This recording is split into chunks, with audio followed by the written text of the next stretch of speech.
Choutuppal municipality పరిధి BRS party కార్యాలయంలో ఆదివారం పార్లమెంటరీ ఎన్నికల ప్రచారం గురించి ముఖ్య కార్యకర్తల సమన్వయ సదస్సు బీఆర్ఎస్ మున్సిపల్ పార్టీ అధ్యక్షుడు ముత్యాల ప్రభాకర్ రెడ్డి ఆధ్వర్యంలో నిర్వహించారు.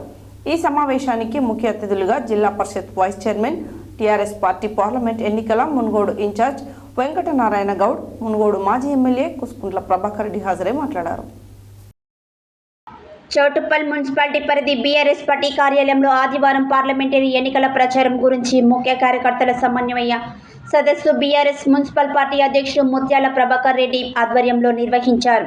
ఈ సమావేశానికి ముఖ్య అతిథులుగా జిల్లా Parishad vice chairman, TRS party parliament ఎన్నికల మున్గోడు ఇన్ఛార్జ్ వెంకటనారాయణ గౌడ్, మున్గోడు మాజీ ఎమ్మెల్యే కుసుకుంట్ల ప్రభాకర్ రెడ్డి హాజరై మాట్లాడుతూ ఈ పార్లమెంటు ఎన్నికలలో బీఆర్ఎస్ పార్టీ అభ్యర్థి క్యామ మల్లేష్ని అత్యధిక మెజారిటీతో గెలిపించాలని కోరారు. అలాగే రానున్న రోజుల్లో తెలంగాణ రాష్ట్రంలో టీఆర్ఎస్ ప్రభుత్వం ఏర్పాటవుతుందని అన్నారు. అలాగే కార్యకర్తలందరూ అత్యధిక శ్రమతో ప్రచారం నిర్వహించి బీఆర్ఎస్ పార్టీకి ఓట్లు వేయించాలని కోరారు. ఈ కార్యక్రమంలో సింగిల్ విండో చైర్మన్ చింతల దామోదర్ రెడ్డి, టీఆర్ఎస్ పార్టీ మండల అధ్యక్షుడు గీకాటి నిరంజన్ గౌడ్, మార్కెట్ కమిటీ మాజీ చైర్మన్ బొడ్డు శ్రీనివాస్ రెడ్డి, టీఆర్ఎస్ పార్టీ నాయకులు ఢిల్లీ మాధవరెడ్డి, కౌన్సిలర్లు ఆల నాగరాజు, తాండూరి శిరీష, పరమేష్, దుబ్బాక శశిధర్ రెడ్డి, అత్తర్ పాషా, బొమ్మిరెడ్డి, వెంకట్రెడ్డి, నరసింహ, అల్మస్పేట కృష్ణయ్య తదితరులు పాల్గొన్నారు.